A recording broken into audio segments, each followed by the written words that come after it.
कैसे हैं आप? उम्मीद करता हूँ बेहतर होंगे और अपनी पढ़ाई एंजॉय कर रहे होंगे, अच्छे से पढ़ाई चल रही होगी दोस्तों। तो दोस्तों पिछली क्लास में हमने आपके साथ डिस्कस किया था बायोलॉजी की क्लास में।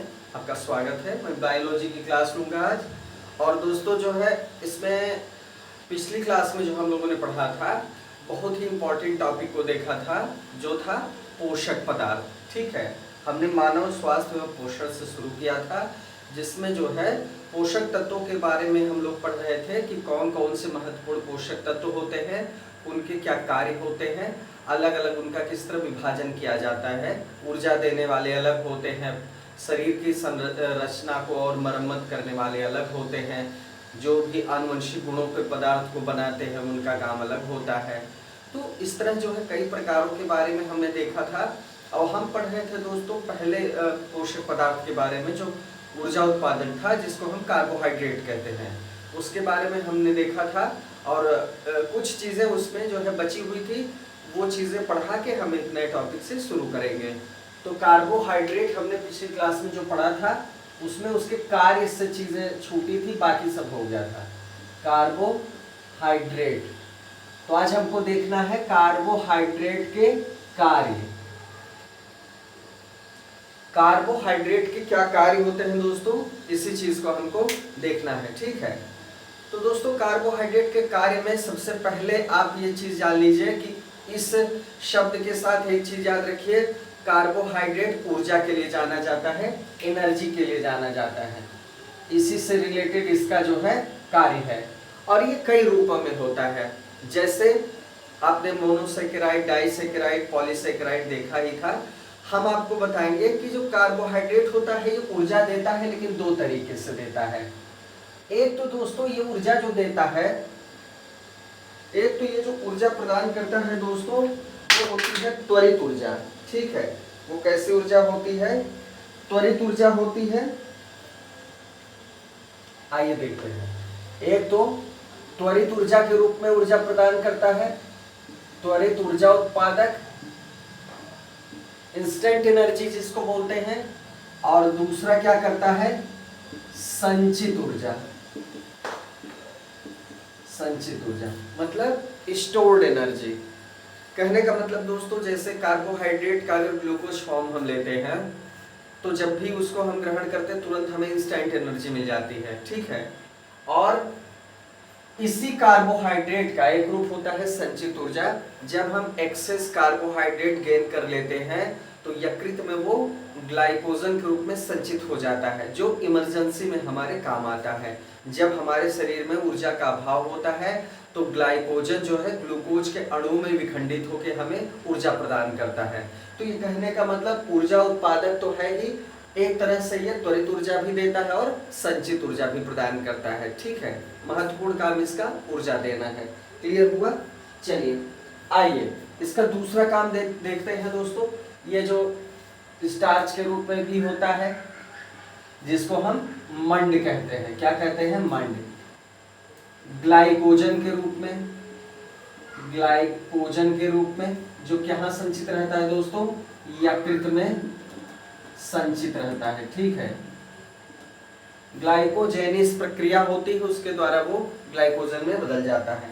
तो ये क्या है? स्टोर्ड एनर्जी है। त्वरित ऊर्जा वाला क्या हो गया? ग्लूकोज हो गया। क्लियर हुआ? चलिए, ऊर्जा उत्पादक के रूप में दो तरीके का इसका काम होता है। एक चीज ये हो गई दोस्तों। ठीक है, अब हमने पढ़ा था दोस्तों पॉलीसैकेराइड। क्या पढ़ा था? पॉलीसैकेराइड।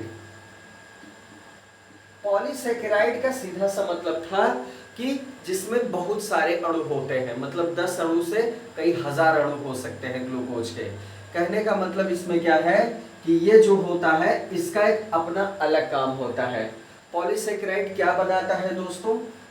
पॉलीसैकेराइड संयोजी ऊतक बनाता है, संयोजी ऊतक बनाता है।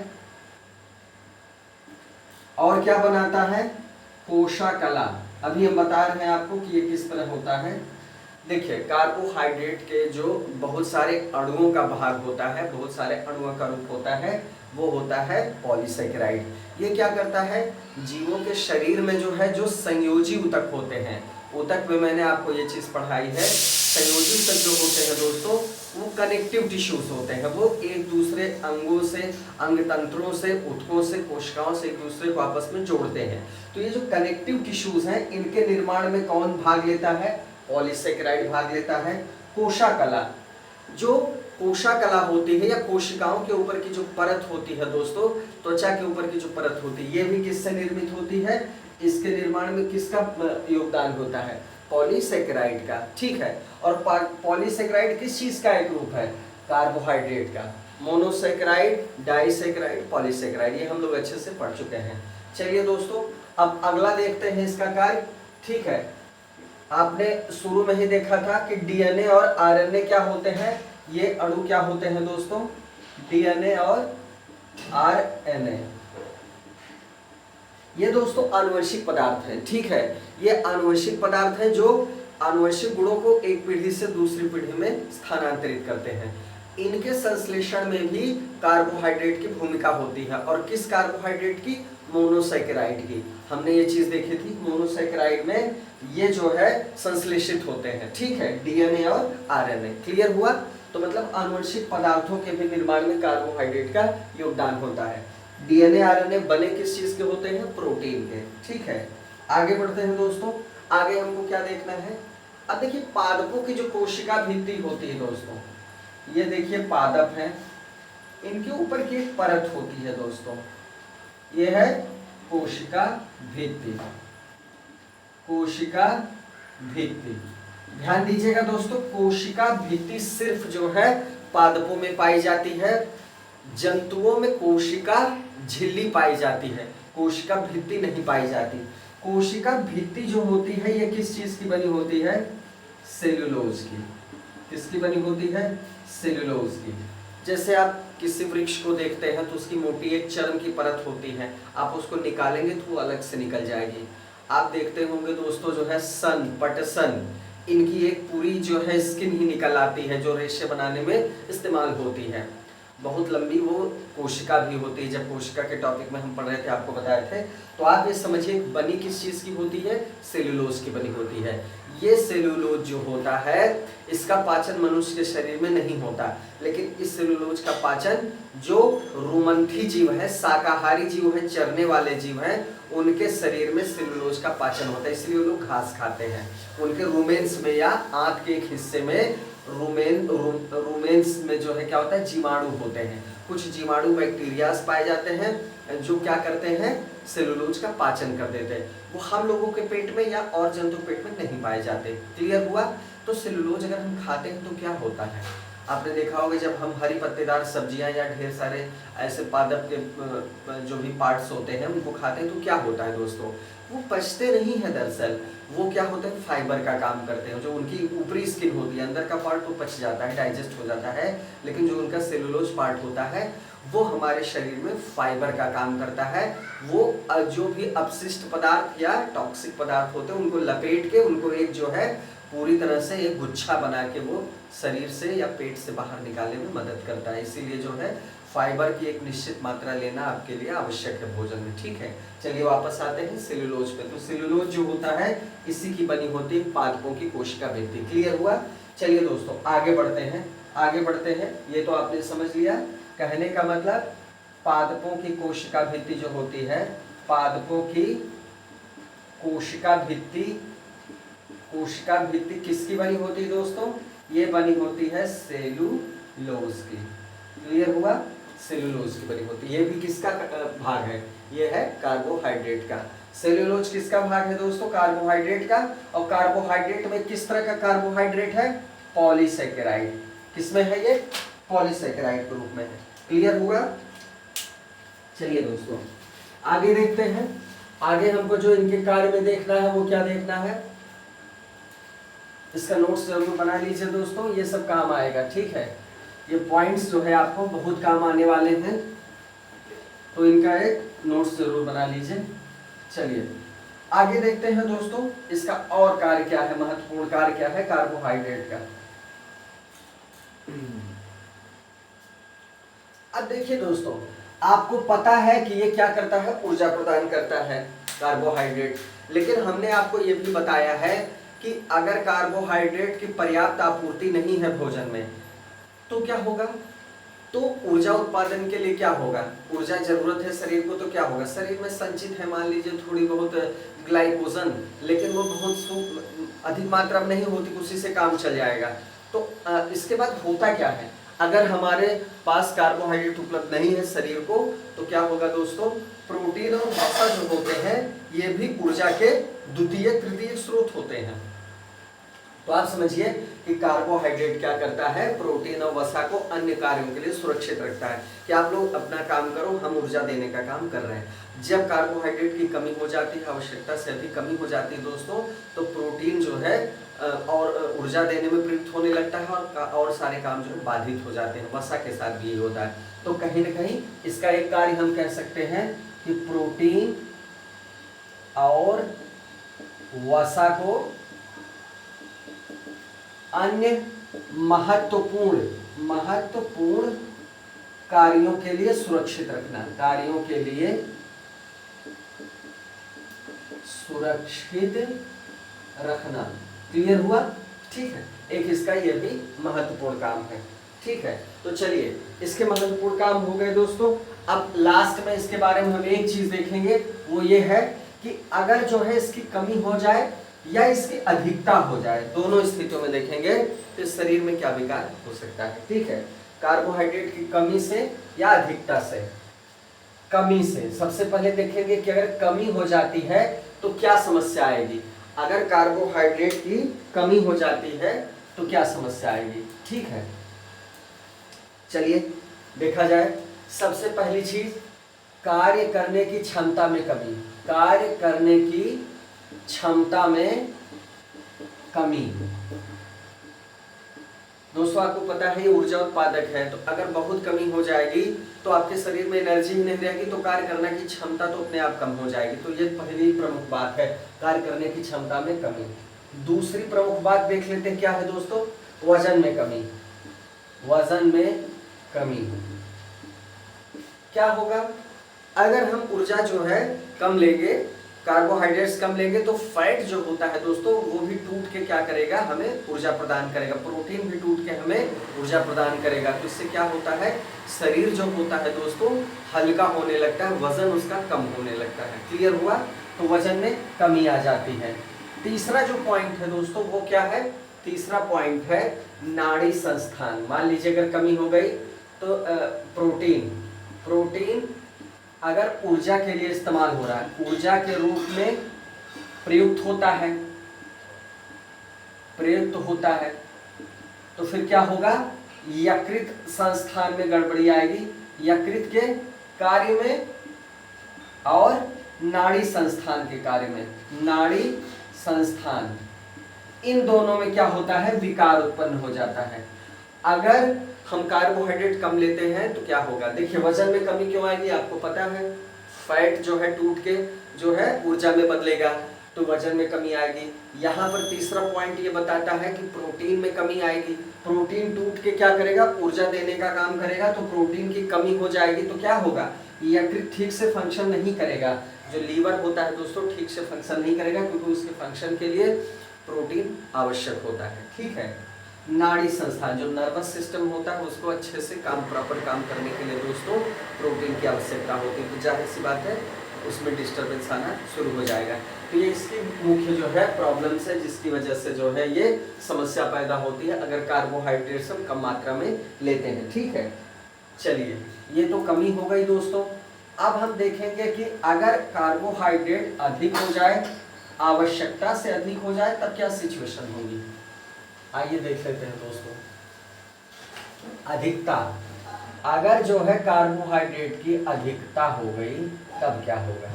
अधिकता हो गई तो क्या होगा दोस्तों, अब आप जान ही रहे हैं वजन में वृद्धि सबसे पहला है, वजन में वृद्धि।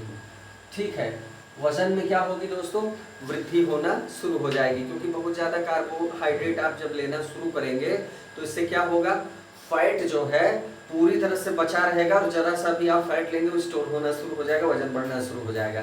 और क्या होता है दोस्तों, शरीर स्थूल होने लगता है। ठीक है, फैट, देखिए फैट भी इस्तेमाल होना जरूरी है ऊर्जा के लिए कुछ स्थितियों में। अगर वो बिल्कुल इस्तेमाल नहीं होगा तो क्या होगा, कार्बोहाइड्रेट अधिक मात्रा में आप ले ही रहे हैं, फैट पूरा बचा रहेगा, वजन स्थूल होता चला जाएगा। दूसरी प्रॉब्लम क्या होती है दोस्तों, मोटापा हो जाता है। तो एक ही तरह से यही चीज समझ लीजिए, जो पहली बात है यही चीज है, इससे संबंधित रोग हो जाते हैं। मतलब मोटापा से संबंधित बहुत सारे रोग होते हैं दोस्तों, वो रोग होने शुरू हो जाते हैं। और तीसरा जो होता है वो क्या होता है, जो बहुत ही चर्चित बीमारी है दोस्तों, जिसको हम कहते हैं डायबिटीज या मधुमेह, ये बीमारी हो जाती है अगर कार्बोहाइड्रेट का सेवन बहुत अधिक आप करते हैं। डायबिटीज में क्या होता है दोस्तों, डायबिटीज में ये होता है कि शर्करा का पूरी तरह पाचन नहीं हो जाता। आवश्यकता से अधिक है तो जितना जरूरत के लिए होती है वो तो पाचित हो जाती है, आवश्यकता से अधिक ग्लूकोज क्या होता है वो ब्लड में जाने लगती है, इससे क्या होता है डायबिटीज हो जाता है। इंसुलिन कितना कंट्रोल करेगा, इंसुलिन का काम है रेगुलेट करना रक्त में जो है शुगर की मात्रा को, लेकिन जब आप बहुत एक्सेस लेंगे तो जाहिर सी बात एक स्थिति ऐसी आएगी इंसुलिन जो है काम करना बंद कर देगा। या इस स्थिति में होता है कि इंसुलिन का सिक्रेशन अगर कम हो जाता है या उसमें डिस्टर्बेंस आ जाता है तो भी जो है मधुमेह पैदा हो जाता है। क्लियर हुआ? तो इसकी एक निश्चित मात्रा आवश्यक है दोस्तों, अगर आप जरूरत से ज्यादा लेते हैं तो भी दिक्कत है। तो कार्बोहाइड्रेट यहाँ कंप्लीट हो जाता है। कार्बोहाइड्रेट पोषक तत्व से इससे ज्यादा कोई भी प्रश्न कहीं से नहीं पूछा जा सकता। अगर कोई भी प्रश्न पूछेगा तो इस पोषक तत्व से संबंधित कोई भी सवाल दोस्तों कभी भी गलत नहीं होगा, अगर आपने ध्यान से इस वीडियो को देखा है। ठीक है, आगे दोस्तों अगला पोषक तत्व जो हम पढ़ेंगे वो क्या है, फैट है, वो वसा है जिसको हम लिपिड भी कहते हैं। ध्यान से पढ़िए दोस्तों, बहुत डिटेल में जाने की जरूरत नहीं है, लेकिन जो बुलेट फॉर्म में आप माइंड मैप में उसका कुछ ऐसा पॉइंट का नोट जरूर बनाइए जो आपकी परीक्षा में काम आए, रिवीजन में काम आए। वरना जो है अगर वो एक भी पॉइंट मिस हो गया तो जाहिर सी बात है परीक्षा में आप फेल कर जाएंगे, क्योंकि वहीं गलती हो जाएगी। आइए शुरू से देखते हैं दोस्तों, वसा। दूसरा पोषक तत्व क्या है, वसा है दोस्तों, जिसको हम क्या कहते हैं, फैट या लिपिड। इसका लिपिड भी नाम है, फैट भी नाम है। चलिए इसको देख लेते हैं दोस्तों।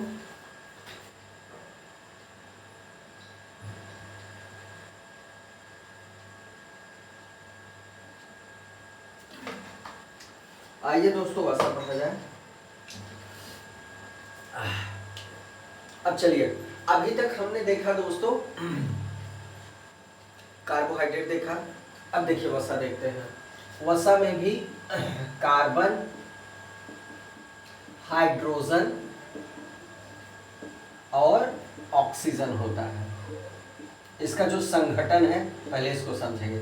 ऑक्सीजन दोस्तों कम होती है, पहली बात। जैसे कार्बोहाइड्रेट में क्या होता है, ऑक्सीजन की मात्रा जितनी होती है उससे इसमें कम होती है। चलिए एक बात। दूसरी बात ये ऑक्सीजन कम होने की वजह से क्या होता है, ऑक्सीकरण अधिक होता है। ऑक्सीकरण क्या होगा दोस्तों, अधिक होगा।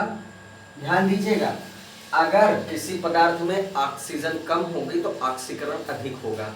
ऑक्सीकरण अधिक होगा तो क्या होगा, ऊर्जा अधिक होगी।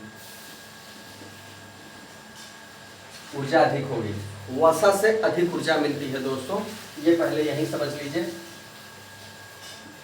वसा से 1 ग्राम वसा का अणु अगर ऑक्सीकृत हो या इसका जारण हो तो क्या होगा, 9 किलो कैलोरी। 9 किलो कैलोरी, 9.3, 9 भी आधा पे रख सकते हैं, 9.3 रख सकते हैं। ठीक है, अब सोचिए दोस्तों, हमने देखा था कार्बोहाइड्रेट, ये सवाल पूछता है इसलिए बता दे रहा हूं।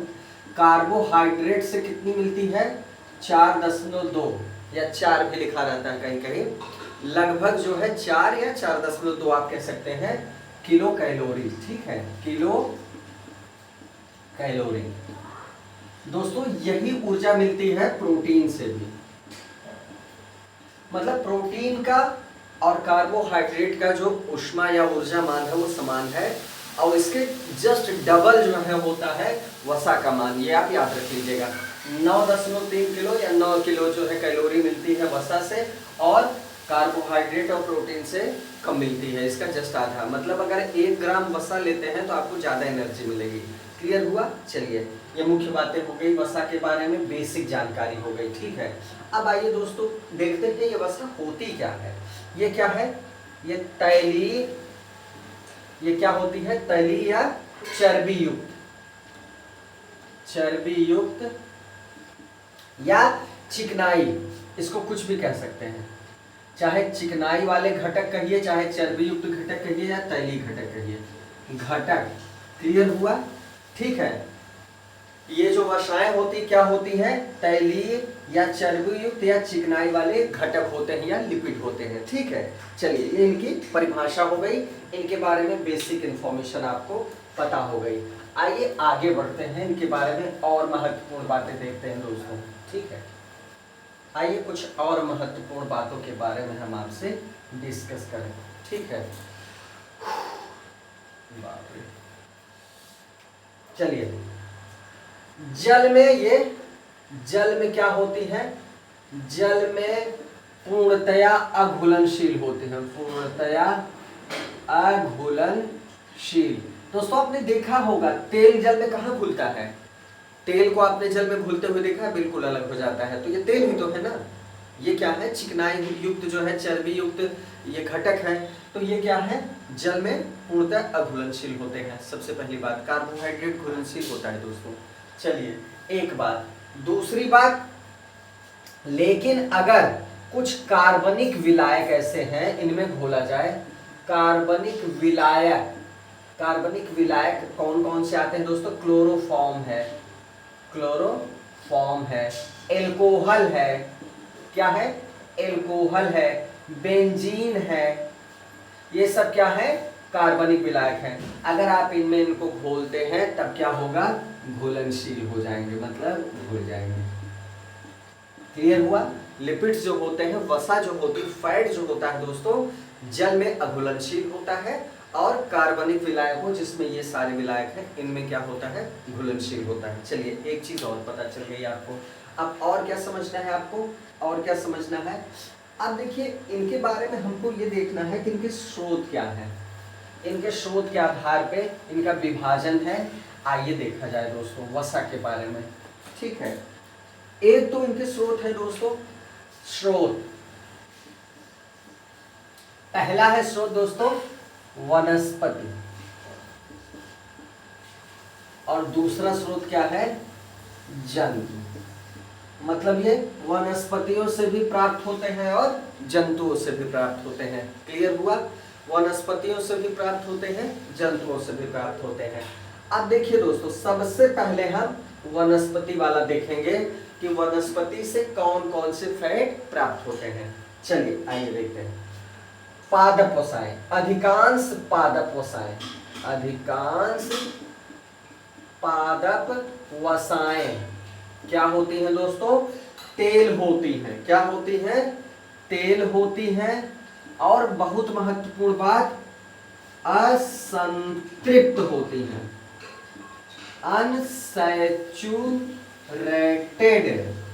Unsaturated fat. आपने सुना होगा, मार्केट में मिलता है ये नाम, अनसैचुरेटेड फैट, या मार्केट में जो तेल मिलता है अनसैचुरेटेड ऑयल।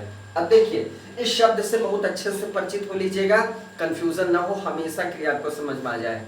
ये आपसे लाइफ टाइम टकराता रहेगा, क्योंकि ये शब्द ऐसा है जो स्वास्थ्य के मामले में बहुत महत्वपूर्ण भी है। अब देखिए, असंतृप्त वसा जो होती है दोस्तों, एक चीज याद रखिएगा, ये क्या होती है? स्वास्थ्यकर। इसी तरह संतृप्त वसा जो होती है, संतृप्त वसा या सैचुरेटेड फैट या वसा, ये क्या होगी? अस्वास्थ्यकर। एक चीज यहीं क्लियर कर लीजिए, शरीर के लिए अनसैचुरेटेड फैट यूजफुल होता है, सैचुरेटेड फैट नुकसानदायक होता है। एक बात। दूसरी बात याद करने के लिए महत्वपूर्ण क्या है? देखिए दोस्तों, पादप वसाएं जो होती हैं, मतलब ऐसे फैट जो प्लांट से मिलते हैं, वो क्या होते हैं? उन्हें क्या कहा जाता है? तेल कहा जाता है या ऑयल कहा जाता है। क्या कहा जाता है? तेल कहा जाता है या ऑयल कहा जाता है। जो तेल या ऑयल होता है दोस्तों, ये क्या होता है? सामान्य ताप पर, सामान्य ताप पर क्या होता है? ये तरल होता है। सरसों का तेल, मूंगफली का तेल, सूरजमुखी का तेल, नारियल का तेल, सही है? नहीं, नारियल का तेल नहीं दोस्तों, ध्यान दीजिएगा, यहां एक चीज ध्यान दीजिए। सरसों का तेल, सूरजमुखी का तेल, मूंगफली का तेल, सोयाबीन का तेल, ये क्या है? ऑयल है, पादप वसाएं हैं, ये सामान्य ताप पर तरल होती हैं। इसमें जो है नारियल का तेल, ताड़ का तेल, ये क्या होते हैं? ये दोस्तों तरल होते हैं, लेकिन ये जम भी सकते हैं। अगर ताप एक निश्चित सीमा से नीचे आया तो ये क्या होते हैं? जम जाते हैं। इसका मतलब ये इस तेल से अलग है, इस तेल में आप इनको नहीं रख सकते। नारियल का तेल, ताड़ का तेल अलग है, और सरसों का तेल, सूरजमुखी, सोयाबीन या सूर्यमुखी का तेल जो होता है ये दोस्तों अलग है। ये सारे तेल हमने आपको बताए, ये सामान्य ताप पर क्या होते हैं? तरल ही रहते हैं। इनको ऑयल कहा जाता है, तेल कहा जाता है। ये पादप वसाएं होती हैं, और ये सारी वसाएं क्या होती हैं? असंतृप्त होती हैं, शरीर के लिए स्वास्थ्यप्रद होती हैं। ध्यान दीजिएगा, जो तेल होता है वो शरीर के लिए स्वास्थ्यप्रद होता है, असंतृप्त होता है, अनसैचुरेटेड होता है। और नारियल का तेल और ताड़ का तेल इसका अपवाद है। अब ध्यान दीजिएगा दोस्तों, इसको दिमाग में फिक्स कर लीजिए। जो तेल जमता है या जो वसाएं जो है ग्रीसी हो जाती हैं, जम जाती हैं, सेमी सॉलिड हो जाती हैं, वो क्या होती हैं? स्वास्थ्य के लिए नुकसानदायक होती हैं। ठीक है, इतना याद करिए, आगे हम और डिटेल में इसको समझाते हैं। ठीक है, ये बात आपके दिमाग में पूरी तरह बस जानी चाहिए, कोई कंफ्यूजन नहीं होगा दोस्तों। जो ग्रीसी या सेमी सॉलिड होती है वो नुकसानदायक होती। कैसे दोस्तों?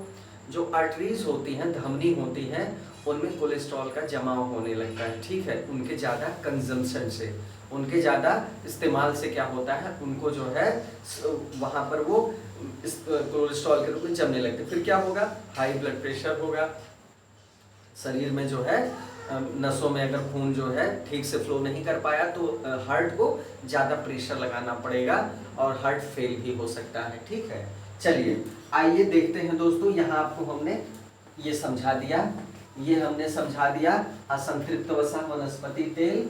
अब आइए दूसरी चीज देख लेते हैं। आइए दोस्तों, अब हम देखते हैं संतृप्त आयल। क्या देखेंगे दोस्तों? संतृप्त आयल। वनस्पति आयल हमने देख लिया, वनस्पति तेल इनको कहेंगे। ठीक है, वनस्पति तेल। दोस्तों ये हमने आपको बताया ही है कि ये जो वनस्पति तेल होता है ये क्या होता है? स्वास्थ्यप्रद होता है। इनका जो डाइजेशन होता है, पचाना जो होता है, अपेक्षाकृत क्या होता है? आसान होता है। अपेक्षाकृत आसान होता है। किसकी अपेक्षाकृत? जो जंतु वसा होती है, जंतु वसा को पचाना अपेक्षाकृत मुश्किल होता है। आइए दोस्तों जंतु वसा को देखते हैं। ठीक है, जंतु वसा में क्या होता है? वसी अम्ल अधिकता होती है। इसमें क्या होता है? जंतु वसा में वसीय अम्लों की अधिकता होती है, अधिकता होती है। ठीक है, ये क्या होते हैं दोस्तों? सेमी सॉलिड हो सकते हैं, स्नेहक या ग्रीसी हो सकते हैं। ठीक है, और ये कौन से फैट हैं? ये संतृप्त है, संतृप्त वसा। अब इसमें आते कौन कौन है? घी आप खाते हैं दोस्तों, घी क्या है? संतृप्त वसा है। मतलब सरसों के तेल से ज़्यादा नुकसानदायक घी होता है। अगर आप एक बहुत निश्चित मात्रा में, सूक्ष्म मात्रा में खाते हैं तब उन्हें नुकसानदायक होता है, लेकिन अपेक्षाकृत डाइजेशन में ये जो है कठिन होता है सरसों के तेल की अपेक्षा। ठीक है, समझ पाई बात? तो ये संतृप्त वसा आपके शरीर के लिए नुकसानदायक है, याद रखिएगा। ये क्या होते हैं? ये एक सामान्य तापमान से नीचे जाने पे जम जाते हैं। तेलों को आपने देखा तेल नहीं जमते। इसमें और कौन कौन सी चीजें आती हैं? आपने देखा होगा वनस्पति जो आयल होता है दोस्तों, वनस्पति तेल जो होता है, इसमें अगर हाइड्रोजन मिला दिया जाए, क्या मिला दिया जाए? हाइड्रोजन। हाइड्रोजन मिलाने के बाद ये क्या बन जाता है? वनस्पति घी बन जाता है। या आप इसका फेमस नाम आप सुनते होंगे डालडा। डालडा दोस्तों एक कंपनी है, लेकिन डालडा जो है एक तरह से वनस्पति घी का पर्याय बन गया, ठीक है। तो डालडा जो नाम है दोस्तों ये क्या है, वनस्पति घी का एक ब्रांड है। ये क्या होता है, ये संतृप्त वसा हो जाता है। उसको बनाया कैसे जाता है, हाइड्रोजन मिला के। चलिए, वसी अम्ल की अधिकता, इसमें वसी अम्ल कम होते हैं, इसमें वसी अम्ल अधिक होते हैं, ठीक है। बात समझ में आई? इतना बहुत है आपके लिए, बाकी गलनांक वगैरह का भी मैटर करता है, उसको समझने की जरूरत नहीं है, आप इतना जान लीजिए दोस्तों, बहुत है आपके लिए। अब देखिए, जंतु वसा में एक वसा ऐसी होती है जो असंतृप्त होती है। जैसे आपने असंतृप्त वसा में देखा, जैसे आपने वनस्पति वसा में देखा कि नारियल का तेल और ताड़ का तेल अपवाद हैं, संतृप्त हो गए वो, ठीक है। इसी तरह संतृप्त वसा में या जंतु वसा में भी एक अपवाद है, असंतृप्त वसा होती है। वो कौन सी होती है, जो आप सुनते होंगे बहुत फायदेमंद होती है, वो होती है मछली का तेल। मछली का तेल जो होता है वो सामान्य ताप पे तरल बना रहता है, और मछली का तेल स्वास्थ्य के लिए बहुत फायदा करता है। और ये संतृप्त वसा नहीं होता है, ये असंतृप्त होता है। मतलब इसको समझने की जरूरत है। असंतृप्त वसा जो होती है वो अधिकांशतः वनस्पतियों से प्राप्त की जाती है, और क्या होती है, ये स्वास्थ्य के लिए अपेक्षाकृत लाभदायक होती है, कमरे के तापमान पे तरल बनी रहती है। इसमें दो अपवाद है, नारियल का तेल और ताड़ का तेल, जो संतृप्त होती है। ये बात समझ में आई? अब इधर आते हैं जंतु वसा पे। जंतु वसा में क्या होती है, ये संतृप्त वसा होती है, सैचुरेटेड फैट होती है। ये जो है थोड़ा सा कम टेम्परेचर पे ग्रीसी हो सकती है, सेमी सॉलिड हो सकती है। ग्रीसी तो होती है, सेमी सॉलिड हो सकती है। और ये क्या करती है, ये शरीर के लिए अपेक्षाकृत जो है थोड़ा सा डाइजेशन में समस्या क्रिएट करती है इसकी तुलना में। इसमें भी एक अपवाद है, मछली का तेल, जो असंतृप्त वसा होती है। ये बस अगर आप समझ गए तो बहुत कुछ समझ गए, ठीक है। चलिए, बात खत्म हुई दोस्तों। तो हमने देख लिया संतृप्त वसा और असंतृप्त वसा और संतृप्त वसा, क्लियर हुआ? चलिए इसको हटाते हैं। अंतर आपने समझ लिया। बहुत ही कंफ्यूजन वाला पार्ट होता है दोस्तों ये, हमें लगता है आपको समझ में आ गया होगा, पूरी उम्मीद है। चलिए आगे बढ़ते हैं वसा में। और क्या जानना है इसके लिए बाकी दोस्तों?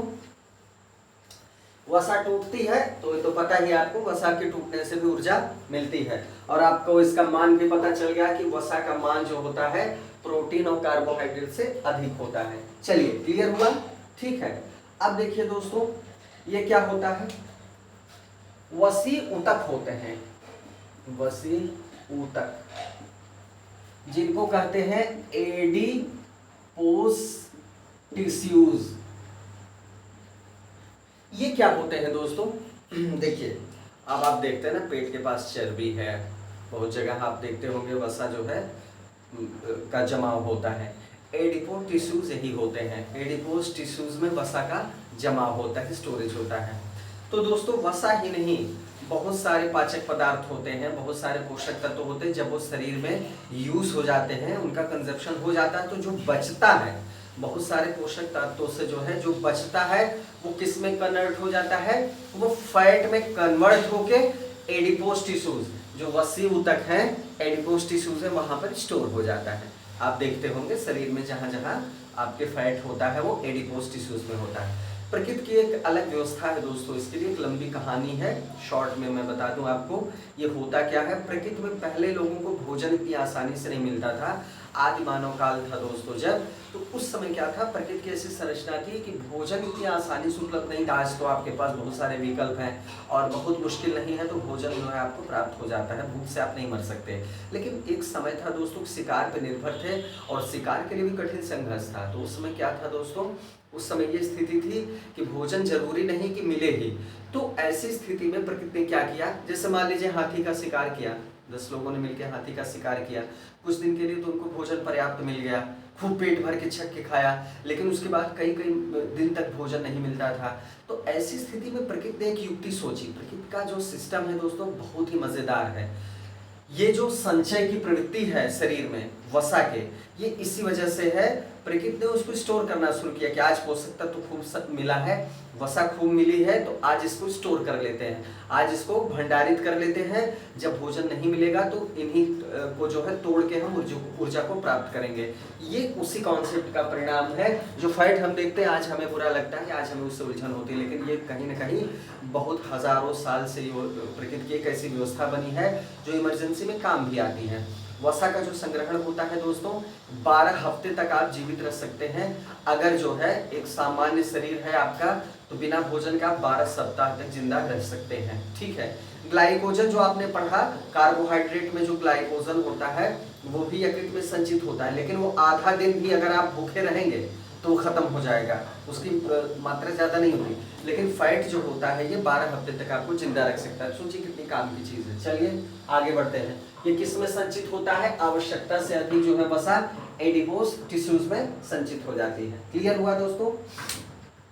चलिए, अगर हम कहें दोस्तों कि सबसे सर्वोत्तम वसा कौन सी है, अगर ये पूछा जाए सवाल आपसे, सर्वोत्तम वसा कौन सी है, जाहिर सी बात है आप कहेंगे तेल ही होगी। कोई भी वसा होगी तो असंतृप्त ही होगी, असंतृप्त होगी और तेल होगी।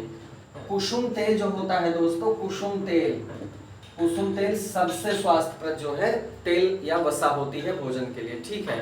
सैफ्लावर कहते हैं इसको, क्या कहते हैं? Safflower oil. चलिए, एक चीज भी आपको क्लियर हो गया। अब आपको क्या जानना है दोस्तों?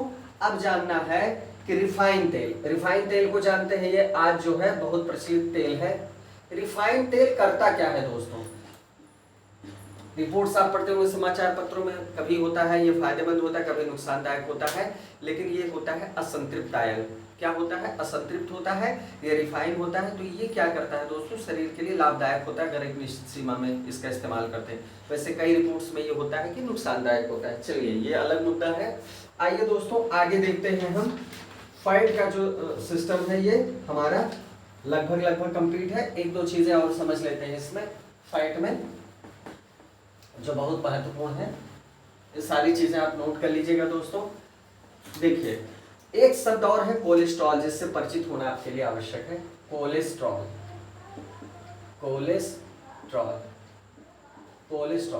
अब देखिए दोस्तों, कोलेस्ट्रॉल होता क्या है? ठीक है, ये क्या है? ये स्टेरॉइड है। स्टेरॉइड क्या होता है दोस्तों? ये जंतुओं में पाया जाता है। मनुष्य का जो रक्त होता है, मनुष्य के रक्त में ये लिपोप्रोटीन अणु के रूप में बहता है।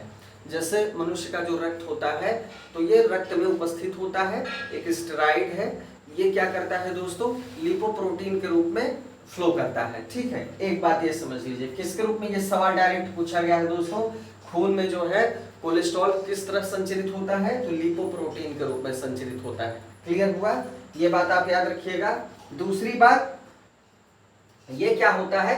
क्या ये किसी काम आता है? अभी आपने इसका सुना ही होगा, कोलेस्ट्रॉल को हमेशा सुनते हैं कि नुकसानदायक होता है। कोलेस्ट्रॉल की एक निश्चित मात्रा शरीर के लिए आवश्यक होती है दोस्तों। जो विटामिन होते हैं, विटामिन ए, डी, ई, के, इनके अवशोषण में कोलेस्ट्रॉल क्या करता है? काम करता है, महत्वपूर्ण योगदान देता है। मतलब कोलेस्ट्रॉल की मात्रा कम है तो इनका अवशोषण ठीक से नहीं होगा। क्लियर हुआ? चलिए, ये बात आप समझ गए।